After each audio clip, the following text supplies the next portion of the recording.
నమస్తే, welcome to market plus. నేను సాయి.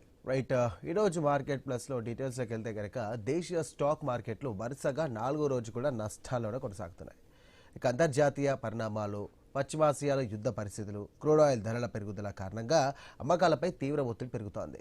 ఇక అంతర్జాతీయంగా బ్రెంట్ క్రూడ్ బ్యారెల్ ధర వచ్చేసి $95గా ఉంది. ఇక డాలర్తో పోలిస్తే రూపాయి మార్గం విలువ 96గా ఉంది. ఇక ఫోర్స్ మోటార్, అలాగే నాల్కో, వేదాంత, ఆయిల్ ఇండియా షేర్లు కూడా లాభాల్లో ఉన్నాయి. ఇక ఇండస్ఇండ్ బ్యాంక్ మరియు Adani green energy, doctor Reddy's laboratories, అలాగే ఒరాకిల్ ఫిన్ సర్వే షేర్లు కూడా నష్టాలు కొనసాగుతున్నాయి. రైట్, ఇక స్టాక్ మార్కెట్ల నష్టాలకు గల కారణాలేంటి, పెట్టుబడిదారులు ఏ రంగాలను కూడా ఎంచుకుంటే మంచిది, కొత్తగా మార్కెట్లోకి ఎంట్రీ అవ్వాలనుకునే వారికి ఎలాంటి అవగాహన ఉండాలి, తదితర అంశాలు మనం చూసుకుందాం. రైట్, ఈరోజు మార్కెట్ ప్లస్ కార్యక్రమంలో భాగంగా మనతో మాట్లాడడానికి ప్రముఖ స్టాక్ మార్కెట్ అనలిస్ట్ ప్రభు గారు సిద్ధంగా ఉన్నారు. నమస్కారం ప్రభు గారు, వెరీ గుడ్ ఆఫ్టర్నూన్. నమస్తే అండి. రైట్, మొత్తం మీద 3 రోజుల నుండి లాభాలేమోగా దేవుడు ఎరువు కానీ నష్టాలు అయితే చూస్తున్నారు ప్రతి ఒక్కరు కూడా. ఏం జరుగుతోంది మొత్తం మీద స్టాక్ మార్కెట్ ఎందుకు ఇంతగా దెబ్బతిన్నా అనుకోవచ్చు? క్రూడ్ మెయిన్ క్రూడ్ సౌక ఆస్పాసార 100 దగ్గర వస్తుంది, దగ్గరికి వస్తూనే ఉన్నాయి. నైట్ 100 అయిపోతాం. సో అక్కడ చూస్తే ఎక్కడ ఆగేటట్లేదు, ఎవరు ఇది సప్రెస్ అయ్యట్లేదు, ఎవరు ఈగో సప్రెస్ అయ్యట్లేదు, కొట్టుకుంటూనే ఉన్నారు రకంగా చూస్తే. సో అది బాబల్ మండలి కూడా క్లోజ్ చేశారు. సో అక్కడి నుంచి కూడా వరల్డ్ ట్రేడ్, యూరోపియన్ పంపించే ట్రేడ్ కూడా అయిపోయింది. ఏషియా యూరోప్ కి కనెక్ట్ పోయినట్టు అది బ్లాక్ అయిపోయింది. సో ఎక్కువ అటు పోతాయి కాబట్టి. సో 37%, 38% గోల్డ్ ట్రేడ్ మొత్తం బ్లాక్ అయితే మరి ఇబ్బందే కదా. సో అందుకనే టక రోజు 5%, 4% to 5% గోల్డ్ పెరుగుతూ ఉంది. సో మెయిన్ అది మరి ఇంకా కన్స్యూమర్ లో ఎక్కడ కనపడట్లా. మరి ఆయన ఎక్కడ సాటిస్ఫాక్షన్ కానీ, ఎక్కడ ఇది కానీ వాళ్ళు వచ్చి సెటిల్ కావాలంటాడు కానీ అక్కడ ఏం వచ్చినట్టు కనపడట్లేదు. వాళ్ళు కూడా I for I, tit for tat, I for I, కన్ను అన్నట్టు ఉన్నారు వాళ్ళు. ఏమి ఒక్క ఇది కూడా వెనకాడట్లా. సో డెఫినెట్ గా వాళ్ళు ఇక భరించి అటాక్ చేసేటట్టున్నారు, నష్టం కూడా భరించి అటాక్ చేసేటట్టున్నారు. ఎక్కడ ఏమాత్రం కొంచెం ఇసుమంతైనా లేదు, ఏది మనం సెటిల్ చేసుకున్నా అనే ఇది ఇద్దరికి లేదు. మరి దేవుడే కాపాడాలి. ఎందుకంటే ఒక రకంగా వాళ్ళిద్దరు కొట్టుకుంటే పర్వాలేదు, ఈ ఒక్క పర్సన్ వల్ల 195 దేశాలు ఇబ్బంది పడుతున్నాయి. అది అసలు అది దారుణం కదా. ఆయన ఈగోకి మిగతా కంట్రీస్ ఎందుకు పే చేయాలి? సొమ్ము కడుతుంటే అది ఒక అర్థం ఉంది, లేదా ఆయన సంపాదించింది పోతుంటే ఒక అర్థం, అప్పుడు ఓకే భరిస్తాడు అనుకోవచ్చు. జనం సొమ్ముతో ఆడుకుంటూ వేరే దేశాల వాళ్ళతో కూడా ఆడుకుంటే ఎట్లా? ఈ రకంగా క్రూడ్ మీద ఆధారపడ్డవన్నీ ఇబ్బంది పడతాయి కదా ఏషియన్ కంట్రీస్ అన్ని. మొత్తం మీద క్రూడ్ బ్యారెల్ ధర, చమురు ధరలు ఏవైతున్నాయో దానివల్ల ప్రభావం తీవ్రంగా కనిపిస్తుందని అనుకోవచ్చు. రైట్, టెక్ కంపెనీకి సంబంధించినటువంటి ఆ కంపెనీల పైన కూడా ఈ ప్రభావం కనబడుతున్నట్టుగా కనిపిస్తుంది. మీరేమంటారు? టెక్ మీద అంటే ఇప్పుడు అన్నిటి మీద ఉంటుంది. క్రూడ్ పెరిగితే మొత్తం ట్రాన్స్పోర్ట్, ఎవ్రీథింగ్, ఆయిల్, అన్నిటి మీద, పెయింట్స్, అన్నిటి మీద ఉంటుంది. దేని మీద ఉండదు? ట్రాన్స్పోర్ట్ మీద ఆధారపడ్డది, ఫ్లైట్ ఛార్జెస్ మీద ఆధారపడ్డది, మొత్తం ఉంటాయి కదా. అన్ని ఛార్జెస్ పెరిగిపోతాయి. అది కదా భయం. ప్లస్ మనం ఎక్కువ పెట్టి కొనుక్కోవాల్సి వస్తుంది. అంటే క్రూడ్ ఒక బ్యారెల్ అంటే మీకు ఇంత దానికి ఒక $1 పెరిగిందంటే సంవత్సరానికి మనం ఎన్ని బ్యారెల్ తీసుకుంటాం, ఎంత డిఫరెన్స్ వస్తుంది, ఎంత ప్రెషర్, ఎంత ఎక్కువ పెట్టుకోవాల్సి వస్తుంది. 60 రూపాయలది 100 రూపాయలు పెట్టుకోవాలంటే ఎంత డిఫరెన్స్? 126 అంటే ఎంత ఇది పెట్టుకోవాల్సి వస్తుంది. ఆ టెన్షన్ అంటే బడ్డెన్ ఎంత పడుతుంది కరెంట్ అకౌంట్ మీద? విపరీతంగా పడుతుంది, కొన్ని లక్షల కోట్లు పడుతుంది. సో అది ఇబ్బంది కదా. సో కంటిన్యూస్ గా కొంటూనే ఉంటాము. సో ఏ కంట్రీ అయినా అంతే కదా, ఫుడ్ మీద ఆధారపడి కొంటూనే ఉంటారు కాబట్టి అవి ఓవర్ హెడ్స్ పెరిగిపోతా ఉంటాయి అట్లా. సో ట్యాక్స్ పెంచుకోవాల్సి వస్తుంది. ట్యాక్స్ పెంచితే మరి జనాల దగ్గర నుంచి వ్యతిరేకత వస్తుంది. ఇవన్నీ మామూలే కదా. ప్రభు గారు, వస్తున్నటువంటి మెసేజ్ ప్రకారం చూస్తే కనుక ఇన్ఫోసిస్ లిమిటెడ్ కూడా కొంచెం నష్టాల్లో ఉన్నట్టుగా కనిపిస్తోంది. ఇన్ఫోసిస్ కానీ టెక్ సంబంధించినటువంటి కంపెనీలు ఈ మధ్యకాలంలో కోలుకునే అవకాశం అని ఉందనుకోవచ్చు. ఇవాళ ఐటీ ఇండెక్స్ న్యూట్రల్ ఉంది, 0.07% న్యూట్రల్ ఉంది, పడటం ఆగింది, అది మనం గమనించాలి. సో టీసీఎస్ ప్లస్ లో ఉంది, 1.6% ప్లస్ లో ఉంది. అంటే ఏ స్క్రిప్ట్ అయితే బాగా పడిందో దాంట్లో వాల్యూ బయింగ్ అవుతుంది. ఇన్ఫోసిస్ లో కూడా దాదాపు 0.08 కొంచెం బయింగ్ లోనే ఉంది ఎంత పడినా. Wipro buying, tech Mahindra, HCl tech, OFS ఒకటి మీరు చెప్పినట్టు 0.81% డౌన్ అయింది. పర్సిస్టెంట్ కానీ, ఎఫ్ఎస్సిస్ కానీ, కోఫోర్స్ కానీ ఇవన్నీ కూడా ఈ ముందు కొంచెం పెరిగినాయి కదా. ఆ ఫియర్ ఫ్యాక్టర్ ఉంటుంది కదా, ఓ ఇంత పెరిగిపోయింది, ఆయన ఏమో డాన్స్ అలాగే జిఎన్జి ఎలక్ట్రానిక్స్ సంబంధించి కూడా కాస్త మెరుగుపడ్డట్టుగా అనిపిస్తుంది. జిఎన్జి ఎలక్ట్రానిక్స్ సంబంధించినటువంటి షేర్లు కూడా ఇటు ఎలక్ట్రానిక్స్ సంబంధించి కొంచెం బాగున్నట్టుగా కనిపిస్తుంది. ఏమంటారు? అంటే అది కూడా కొంచెం ముందు పడి ఉంది, దానికి కొంచెం అంటే వాల్యూ బయింగ్ అవుతుంది అనుకోవచ్చు ఒక రకంగా. సో స్క్రిప్ట్ ఏదైతే పడిపోయినాయో అవి కొంచెం ముందు మన ఇష్యూ కంటే ముందు ఒక 10-15 రోజులు చూస్తే దాని ట్రాక్ తెలుస్తుంది. ఏ స్క్రిప్ట్ అయినా ఆ ట్రాక్ ముందు బాగా, జనరల్ ఎగ్జాంపుల్ రిజల్ట్స్ ఒప్పుకోండి, పలానా రోజు రిజల్ట్స్ వస్తున్నాయంటే ముందు 10 రోజులు బాగా పెరిగింది అనుకోండి, తర్వాత రిజల్ట్స్ వచ్చిన బ్రహ్మాండంగా పడిపోద్ది. ఎందుకంటే ప్రాఫిట్ బుకింగ్ ఉంటుంది, ఇక్కడ 2 రోజులు అమ్ముకోవాలి కదా. సో ముందు 10 days కనుక పడితే తర్వాత ఈ రిజల్ట్ బాగా రాదు అని ఎక్స్పెక్టేషన్ తో side negative side selling side ఉంటారు. అదే బాగా వచ్చింది అనుకోండి, సో అప్పుడు పెరిగే ఛాన్స్ ఉంటుంది. అవన్నీ కవర్ చేసుకోవాలి కదా. అట్లా ఆ ఇష్యూని బట్టి ముందు ఏం జరిగింది అనేది ఇంపార్టెంట్. డెప్త్ గా వెళ్తే ముందు ఒక 10 రోజులు 15 రోజుల నుంచి ఏం జరిగింది ఆ స్క్రిప్ట్ లో తెలిస్తే ఆ నెక్స్ట్ రిజల్ట్స్ తర్వాత బాగుంటుంది. బ్రహ్మాండంగా ఎక్సెప్షన్ కేసు అంటే వెళ్ళిపోద్ది, పైకి వెళ్ళిపోద్ది. లేదు అనుకున్న దానికి రివర్స్ అంటే డౌన్. సో ఎక్స్పెక్టేషన్ కంటే కొంచెం పైన అంటే కొంచెం పాజిటివ్ ఉంటుంది. మనం ఏమనుకుంటాం, రిజల్ట్స్ బ్రహ్మాండంగా ఉన్నాయి, ఓ బాగా పెరిగిపోద్ది రిజల్ట్స్. రిలయన్స్ చూడండి, ఎప్పుడైనా సరే రిజల్ట్స్ బ్రహ్మాండంగా ఉంటాయి కానీ పడుద్ది అది రిజల్ట్స్ రోజు. ఎందుకు అంటే ఇదే కారణం. రైట్. ప్రభు గారు, ఇంకో విషయం ఏంటంటే హెచ్ఎల్వి కొనమని రికమెండ్ చేశాను ఫ్రెండ్స్కి, అండ్ ప్రజెంట్ 30 కొన్నాను, ఇప్పుడైతే 7 ఉంది, మరి ఏంటి పరిస్థితి అని అడుగుతున్నారు. ఏదండి? HLV. 1 second. Oh calls HLV. Yeah, HLV limited. Okay, ఎంతలో కొన్నారు? 7. అసలు నేనైతే సార్ అసలు స్మాల్ క్యాప్స్ 20 రూపీస్ 30 రూపీస్ ఇట్లాంటివి నేను చెప్తాను 100లో ఒక 4-5 వస్తాయండి. మిగతా డెమాలు అసలు 30. ఇప్పుడు మేజర్ ఏంటంటే తక్కువలో ఉంది, ఎక్కువ వస్తాయి అద్దు. ఫండమెంటల్ గా స్ట్రాంగ్ ఉంది. జియో పొలిటికల్ టెన్షన్స్ వల్ల పడింది, అదర్ ఇష్యూస్ వల్ల పడింది, ఇండెక్స్ పడినప్పుడు పడింది, డౌన్స్ వచ్చింది. కాబట్టి అలాంటివి కొన్నా బాగుంటుంది. ఎందుకంటే మళ్ళీ రావడానికి ధైర్యం, మనోధైర్యం వస్తుంది, మన కాన్ఫిడెన్స్ ఉంటుంది. అదే ఈ 30 రూపాయలు 7 రూపాయలు అయితే రేపొద్దున 0 డీలిస్టింగ్ అవుతుంది. సో ఇట్లాంటి కంపెనీలు కొనుక్కుంటే ఇంక అంతే, ఆ క్యాపిటల్ మర్చిపోవాల్సిందే. దయచేసి ఇట్లాంటి మనం తక్కువ ఉన్నాయి, 100 రూపాయల లోపల తక్కువ ఉన్నాయి, ఎక్కువ వస్తాయి. ₹1 ఉంది షేరు, ₹1 అంటే ₹1,00,000 కంటే 1,00,000 వస్తాయి. అసలు మొత్తం లిస్ట్ కాకుండా పోతే, డీల్ లిస్ట్ అయితే పరిస్థితి ఏంటి, ఉన్న క్యాపిటల్ మొత్తం ఎగిరిపోద్ది. రైట్. రేపు Nifty 50 gap up or gap down ఉంటుందా అని అడుగుతున్నారు. ఈ టైంలో గ్యాప్ అప్ అనే క్వశ్చన్ ఎక్కడ నుంచి రాదు కదండి. ఉంటే న్యూట్రల్ లేదా గ్యాప్ డౌన్. అంటే ఈ నైట్ గనక ఆయన బుద్ధి బుర్ర మార్చుకొని ఓకే బాబు ఇరాన్ మనం మాట్లాడుకుందాం ఇద్దరం, ఎందుకు వచ్చింది కూడా అని చెప్పి ఇద్దరు ఒక దారికి వస్తే అప్పుడు ఏదన్నా 200-300 పాయింట్లు గ్యాప్ అప్ అయ్యే ఛాన్స్ ఉందంటే ఉంది. కానీ ఇప్పుడు ట్రెండ్ చూస్తే ఇద్దరు ఈగోస్ చూస్తే ఎక్కడ తగ్గే విషయమే లేదు, అసలు విషయమే లేదు, పోతనే ఉంది. సో మరి సెటిల్మెంట్ అనేది కనపడట్లేదు. కాబట్టి ఖతార్ ఇచ్చిన 10 days సీజ్ ఫైర్ కూడా మధ్యలో వాళ్ళు రిజెక్ట్ చేశారు. సో ఇక ఎవరు చెప్పినా మాట వింటారు. ఇక వాళ్ళ సొంత బుర్రలో వచ్చిన పాయింటే ఇంప్లిమెంట్ చేస్తారు. అది మంచి వస్తే మిగతా వాళ్ళకి కూడా మంచి అవుతుంది, చెడు అయితే అందరికి ఇబ్బంది వస్తుంది. రైట్.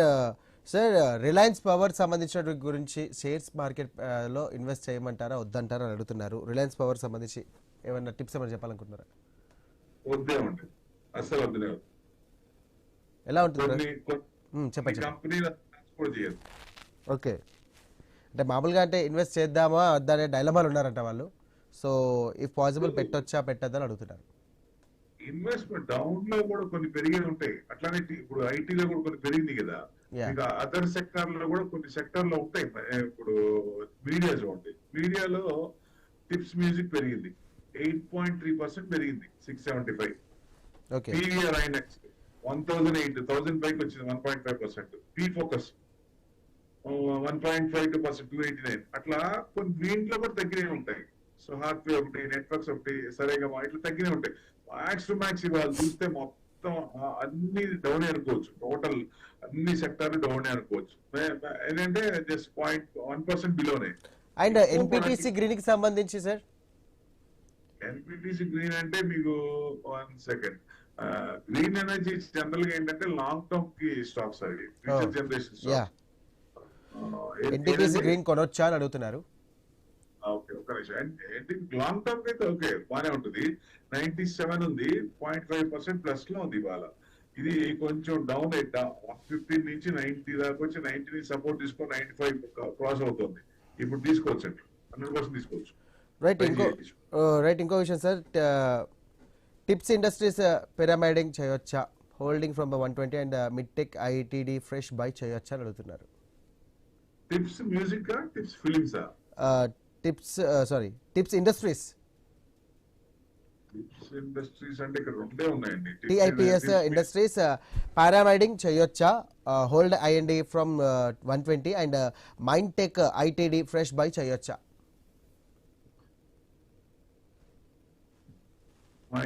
ఐటీడీ కొనొచ్చు, ఐటీడీ లాంగ్ టర్మ్ అయితే కొనొచ్చు. మైండ్ టెక్ అంటే మీకు సాఫ్ట్వేర్ కాబట్టి కొంచెం టైం పడుతుంది కొంచెం దీనికి, ఎందుకంటే సాఫ్ట్వేర్ తెలిసిందే కదా. సో ఇది కొంచెం లాంగ్ టర్మ్ అనుకుంటే కొనుక్కోవచ్చు, షార్ట్ టర్మ్ కంటే కొంచెం ఆగచ్చు, ట్రెండింగ్ కొంచెం డౌన్ లో ఉంది. లాంగ్ టర్మ్ అయితే ఇప్పుడైనా దానికి పడింది కాబట్టి ఆల్రెడీ కొంచెం కొనుక్కోవచ్చు. అదే పొజిషన్ కాకుండా స్వింగ్ ట్రేడ్ అనుకోండి, జస్ట్ 1 month 2 months అనుకుంటే కొంచెం ఆగండి. రైట్, సగాలిటీ కొనొచ్చు అంటారా సార్. సగాలిటీ లిమిటెడ్ 41.3 ఇది కొంచెం కొనొచ్చు అండి, బ్రేక్అవుట్ అయింది, కొనొచ్చు. బ్రేక్అవుట్ కొనొచ్చు అంటారా. మాక్సిమం అంటే ప్రస్తుతం ఎక్కువగా మదుపర్లు కూడా కొన్ని కంపెనీస్ గ్రీన్ ఎనర్జీ పైన ఎక్కువ పెడుతున్నట్టు కనిపిస్తుంది, ఆటోమొబైల్స్ కానీ గ్రీన్ ఎనర్జీ కానీ. And green energy future generation కదా, ఫ్యూచర్ జనరేషన్ కాబట్టి గ్రీన్ ఎనర్జీ మీద పెట్టుకోవచ్చు. షార్ట్ టర్మ్ కాకుండా లాంగ్ టర్మ్ పెట్టచ్చు. లాంగ్ టర్మ్ అయితే బెటర్ అంటారా.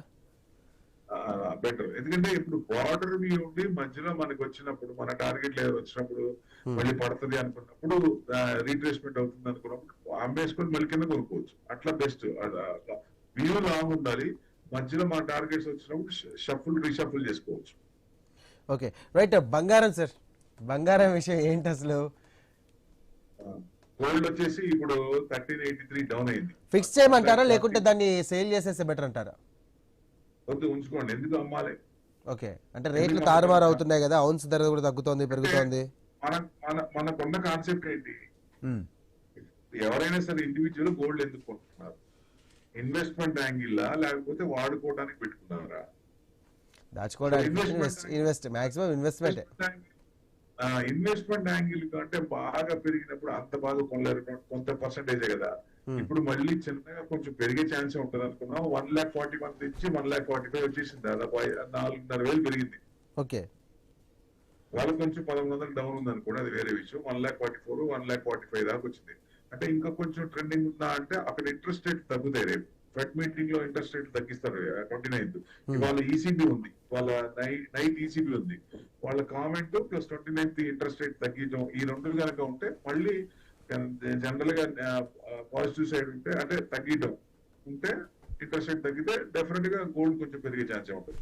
రైట్, మనకు లైవ్ లో మరొక పర్సన్ కామెంట్ చేశారు sir. Sir SBI AMC IPO retail కేటగిరీలో 25 స్టాక్స్ కి అలాట్మెంట్ వచ్చింది, సో హోల్డ్ లో ఉంచాను, స్టాక్ ప్రైస్ ఎంతలో సేల్ చేయొచ్చు సార్. అండ్ హెచ్డిఎఫ్సి 780 రూపీస్ వద్ద 5 స్టాక్స్ తీసుకున్నాను, అండ్ ఇన్ఫోసిస్ 1,115 రూపీస్ వద్ద తీసుకున్నాను. ఒకసారి ఎక్కడ నార్మల్ చేసుకోవచ్చో చెప్పగలరు.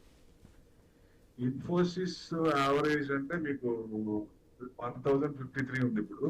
ఇప్పుడు ఇంకా కొంచెం డౌన్ ట్రెండ్ ఉంది, కొంచెం ఆగండి, ఇంకా పడే ఛాన్సే ఉంది. ఎందుకంటే లో చూసుకుంటే మీకు దాదాపుగా 985, అంటే 1000 కట్ అయితే ఇంకా కిందకి రావచ్చు కిందకి. సో డౌన్ ట్రెండ్ ఉంది కాబట్టి కొంచెం ఆగండి. ప్లస్ ఎస్బీఐ ఏఎంసీ అన్నారు, ఏఎంసీలు లాంగ్ టర్మ్ మంచి ఇది, ఎందుకంటే మ్యూచువల్ ఫండ్స్ విపరీతంగా పెరుగుతున్నాయి. అంటే 84 lakh crores ఇప్పటిదాకా ఏఎం యాజ్ ఆన్ డేట్. అంటే ఇప్పుడు అతి తొందరలోనే 100 లక్షల కోట్లు అవుతాయి.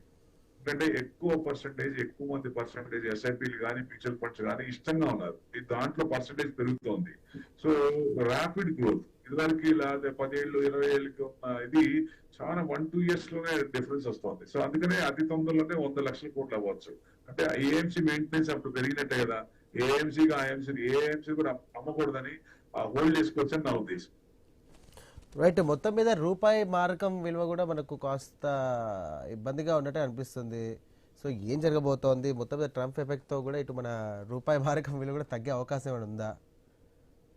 డాలర్ స్ట్రెంగ్ అవుతున్న కొద్దీ మనకి రూపీ వీక్ అవుతుంది. సేమ్ క్రూడ్ ఎంత ఉందో డాలర్ కూడా అంతే ఉంది. 96.5, 96.5 రెండు ప్యారలల్ గా వెళ్తున్నాయి. సో నీతో నేను పోటీ పడతాను అన్నట్టుగా ఇద్దరు కూడా అదే లెవెల్కి వచ్చి ప్యారలల్ గా నడుస్తున్నాయి. మరి ఎంతకాలం నడుస్తాయి అనేది ఆయన తీసుకునే నిర్ణయాన్ని బట్టి ఉంటుంది. కాబట్టి ఈ నైట్ కి ఏదైనా మంచి నిర్ణయం తీసుకుంటారా లేకపోతే ఏంటనేది తెలియదు. సో ఇంకా ఫ్లేర్ అప్ అవుతుందా అంటే మరి ఇంకా హండ్రెడ్స్ అంటే 100 కూడా టచ్ అయ్యే అవకాశం అంటే chances are there, more chances are there.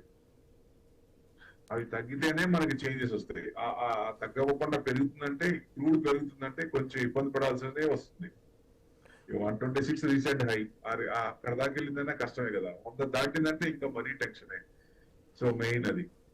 Right. మొత్తం మీద నష్టాల్లో ముగిసాయి దేశీయ స్టాక్ మార్కెట్లు. దీనికి సంబంధించి మదుపరులకు మీరు ఇచ్చేటువంటి సూచనలు, సలహాలు ఏంటనుకోవచ్చు?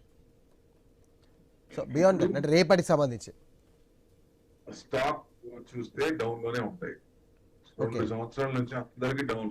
ఈ రోజు కాదు కదా, 2 సంవత్సరాల నుంచి 21, 22 మంత్స్ నుంచి చూస్తే అందరి పోర్ట్ఫోలియో యాజ్ ఆన్ సిచ్యుయేషన్ అందరికి డౌన్ లోనే ఉంటాయి. ఎవరికి పాజిటివ్ ఉండదు. కానీ డౌన్ లో కూడా కొంచెం ప్రాఫిట్ బుకింగ్ అవుతున్నాయి, వాల్యూ బయింగ్ అవుతున్నాయి. సో మన ఉన్న పోర్ట్ఫోలియోలో ఏదన్నా పెరిగితే వాటిల్లో ప్రాఫిట్ బుక్ చేసుకుంటాం. ఎందుకంటే కొంచెం బ్రేక్అవుట్ అయ్యి మళ్ళీ ఎప్పటి ఎంత 8%, 9% పెరిగి మళ్ళీ పడిపోతున్నాయి. సో ఎవరైనా సరే అట్లా ఉన్నప్పుడు ఆ 7%, 8% ప్రాఫిట్ బుక్ చేసుకొని మళ్ళీ రీట్రేస్మెంట్ రావడానికి అవకాశం ఉంది. ప్రాఫిట్ బుకింగ్ అవుతుంది కాబట్టి కిందకి వస్తాయి. సో మళ్ళీ ఆ క్రెడిట్ కూడా ఏదైతే ఆ డిస్కౌంట్ అయిందో అది కూడా క్రెడిటే కదా. సో ఎవరైనా సరే ఎప్పటికీ నేను ఒకటే కన్సిస్టెంట్ కూడా చెప్తా, భయపడాల్సిన పని లేదు, వెయిట్ చేయొచ్చు. ఇది మనకి ఇండియాలో స్కాములు లేవు, ఇండియాలో గొడవలు లేవు, ఇండియాలో ఏమి మతలబులు ఏం లేవు. సో మెయిన్ అది. ఎందుకంటే చేయకూడని పని ఏంటంటే విజయవాడ సత్యనారాయణపురంలో న్యూస్ వచ్చింది కదా. ఇప్పుడు 500 కోట్లు 5,000 కోట్లు మొత్తానికి కమోడిటీస్ ఇట్లా చేస్తాము, మంత్లీ ఇస్తాము. ఇది చేయకూడదు. ఇది చేయాల్సింది. ఇప్పుడు ఈ మార్కెట్ పడుతున్నప్పుడు డబ్బులు ఇక్కడ పెట్టుకోండి, అంతేగాని వాడెవడో వచ్చి సత్యనారాయణపురంలో ఏ గన్నాయి వచ్చి మేము డబ్బులు ఇస్తాము, అంత ఇస్తాము, ఇంట్రెస్ట్ ఎక్కువ ఇస్తాము అంటే అదెందుకు టెంప్ట్ అవుతారు? ఎంతమంది వస్తున్నారు అట్లా? ప్రతి సంవత్సరం ప్రతి 6 నెలలకి ఎవడో ఒకటి వస్తాడు, కొంత డబ్బులు తీసుకుంటాడు, వెళ్ళిపోతాడు. నేను అనేది ఒక్కసారి మార్కెట్ నమ్ముకోండి. ఎవరిని నమ్మాల్సిన పని లేదు. మీ డిమాట్ షేర్లు మీ డిమాట్ లో పెట్టుకోండి. ఎవరికి ఒక షేర్ కూడా బయటకు తీయలేరు. అక్కడ సేఫ్టీ ఉందా లేదా?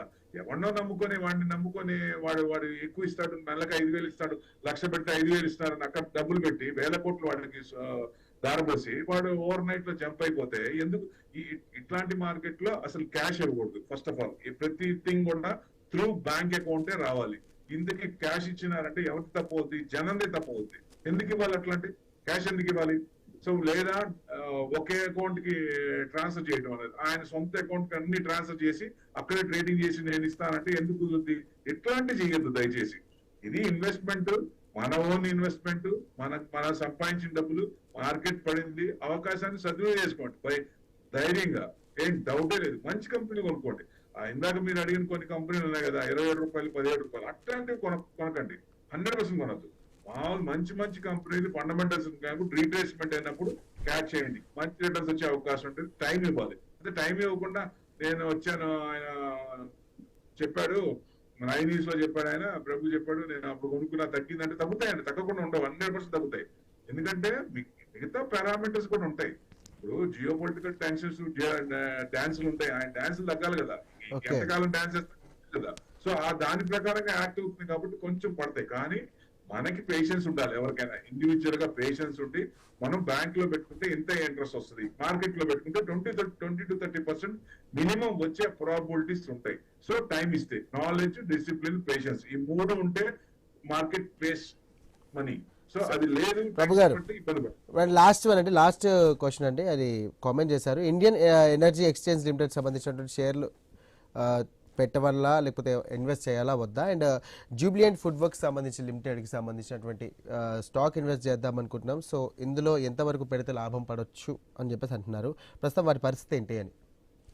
జూబ్లైన్ ఫుడ్ వర్క్స్ అంటే 413 ఉంది, 0.9% ఉంది. ఇది కొంచెం డౌన్ ఉంది, ప్రస్తుతానికి అయితే వద్దంటారండి. అండ్ ఇండియన్ ఎనర్జీ ఎక్స్చేంజ్ కూడా అది కూడా కొంచెం వెయిట్ చేయాలి, ఎందుకంటే రెన్యూబుల్ ఎనర్జీ అవన్నీ కూడా పూర్తిగా ఉపయోగపడాలి కాబట్టి ఫుల్ స్కేల్ గా ఉపయోగపడాలి, అప్పుడు వస్తుంది. కొంచెం టైం పడుతుంది. సో ఫ్యూచర్ జనరేషన్ స్టాక్స్ ఒక రకంగా, తర్వాత 5 years రాదు కానీ దాంట్లో మూవ్మెంట్ రాదు. సో అప్పటిదాకా వెయిట్ చేస్తుంది. అందుకని నేను అనేది ఏంటంటే, మనం ఏదైనా ఇన్వెస్ట్మెంట్ చేసినప్పుడు, ఇప్పుడు మా దగ్గరికి ఎవరిని వచ్చినప్పుడు ఇండియన్ ఎనర్జీ కొనుక్కోండి, ఒక 5 ఏళ్ళ తర్వాత వస్తుంది అంటే ఏం మజా ఉంటుంది, ఏం టేస్ట్ ఉంటుంది, ఏం హుషారు వస్తుంది, ఎంత టెన్షన్ కదా. సో అదే మీకు మొమెంటం ఉన్న స్టాక్స్, బ్రేక్అవుట్ స్టాక్స్, లేకపోతే పడిన first level, second level, third పడినప్పుడు ఎక్కడో చోట యూటర్న్ తీసుకుంటుంది. అలాంటి స్టాక్స్ మొమెంటం ఉన్న స్టాక్స్ తీసుకుంటే మనం తక్కువ పర్సెంటేజ్ సిచ్యుయేషన్ పరంగా అంటే 3% stop loss, 7 to 8% profit book చేసుకుంటే మంచిది. ఎక్కువ పెట్టుకున్నావా, లాంగ్ టర్మ్ పెట్టుకున్నావా, వెయిట్ చేయొచ్చు, పడినా అసలు దాన్ని చూడాల్సిన పని లేదు. మళ్ళీ డిఫరెన్స్ ఉంటే 15 to 20% డిఫరెన్స్ ఉంటే ఎక్కువ కొనుక్కుంటారు. అదే మీకు మంచి స్టాక్స్ కొనుక్కు పెట్టుకుంటే వాటి కాకపోయినా రేపటికైనా ఆ స్కిప్ లో నాకు ప్రాఫిట్ వస్తుంది అనే ధైర్యం, మనోధైర్యం, ఆ ప్రాసెస్ మెథడాలజీ అర్థం కావాలి. అంటే అది స్టడీ చేయాలి. ఎవరైనా సరే ఎవరో చెప్పారు, పలానా ప్రభు చెప్పాడు నేను ఇది కొనుక్కున్నాను అని కాకుండా, ఎవరైనా సరే ఎవరు చెప్పినా సరే ఆ స్క్రిప్ట్ కనుక చేసినప్పుడు గూగుల్ తల్లి చేతిలో ఉంది, మొత్తం చదువుకోవచ్చు. టోటల్ గా కంపెనీ తెలుసుకొని దాంట్లో ఇన్వెస్ట్మెంట్ చేస్తే మంచిదని ఉద్దేశం.